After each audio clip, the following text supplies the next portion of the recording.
मुंबईतील गोरेगावमध्ये धक्कादायक घटना घडली। एका तरुणीवर 2 वेळा बलात्कार झाल्याचा प्रकार उघड झाला। तरुणीच्या गुप्तांगात सर्जिकल ब्लेड आणि खडे देखील आढळलेत। आरोपी रिक्षा चालकाला पोलिसांनी ताब्यात घेतलाय। तरुणी हॉस्पिटलमध्ये दाखल आहे। पोलिसांकडून या घटनेचा तपास सुरू आहे। 20 जानेवारीला तरुणी वाराणसीतून मुंबईत आल्याची माहिती आहे। मात्र या प्रकरणी आता अनेक धक्कादायक माहिती समोर आली आहे। महिलेने आधी दावा केला की ती एक अनाथ आहे, जिचे संगोपन वाराणसीतील एका काकांनी केले होते। तिने सांगितलं की ती 20 जानेवारीला काकासोबत विमानाने मुंबईला आली होती। मात्र नंतरच्या एका अकाउंटमध्ये तिचे आई वडील हे जिवंत असून नालासोपारा येथे राहत असल्याचं उघड झालंय। पोलिसांना महिलेच्या घरच्या सदस्यांबद्दल माहिती मिळाल्यानंतर महिलेने ही माहिती दिली। या संदर्भात ताजे अपडेट देण्यासाठी आपले प्रतिनिधी रिद्देश हातीम आपल्यासोबत जोडले। रिद्देश, अतिशय धक्कादायक असा प्रकार घडला, कारण एका तरुणीवर 2 वेळा बलात्कार झाल्याचं उघड झालंय। काय या धक्कादायक घटनेसंदर्भात सविस्तर माहिती?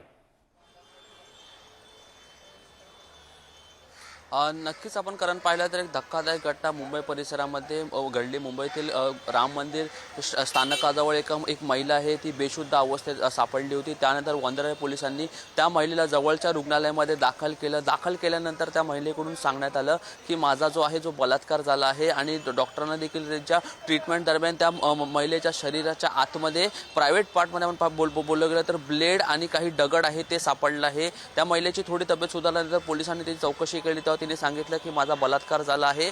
महत्त्वाचं म्हणजे या घटनेमध्ये सर्वात प्रथम महिलेने अशी माहिती दिली की मी अनाथ आहे। मी सर्वात आधी वाराणसीवरून ही मुंबईला आली होती। मुंबईवरून जेव्हा रिक्षाने गोरेगाव परिसरात येत होते तेव्हा माझा या दरम्यान जो माझा बलात्कार झाला आणि त्यानंतर मला ते राम मंदिर परिसरात इकडे ते फेकण्यात आलं। मात्र आणि असं देखील तिच्याकडून सांगण्यात आलं की मी अनाथ आहे। मात्र पोलिसांनी संपूर्ण गोष्टीची चौकशी केल्यानंतर पोलिसांना माहिती मिळाली आहे की ती जी मुलगी आहे, जी तरुणी आहे, ती तिचे आई वडील हे नालासोपाऱ्यात राहतात। त्या घटनेची पोलिसांनी अजून तपास केला व चौकशी केल्यानंतर महिलेकडूनच आहे ज्या संपूर्ण घटनेची माहिती पोलिसांना देण्यात आली। महिलेकडून सांगण्यात आलं की माझे जे वडील आहेत ते खूप जास्त रागिष्ट स्वभावाचे आहेत। त्यांनी अनेकदा मला आणि माझ्या आईला आहे जी मारहाण केली, शिव्यागाळ केली। माझ्या भावंडां मित्रांसमोर देखील अनेकदा असा प्रकार घडला आणि याच गोष्टीला कंटाळून मी जी घरातून पळून गेली। सर्वप्रथम मी घरातून पळून नालासोपारा स्टेशनजवळ आली।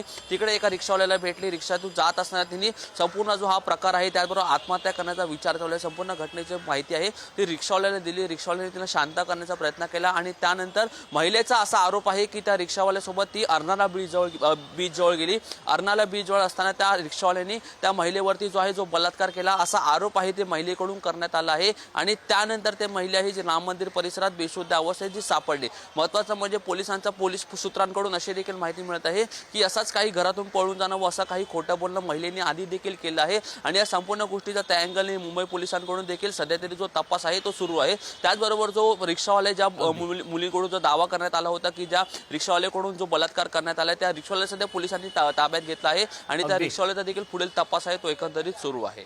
करत नक्कीच देश, अतिशय धक्कादायक अशी घटना आहे। खूप खूप धन्यवाद या सविस्तर अशा माहिती।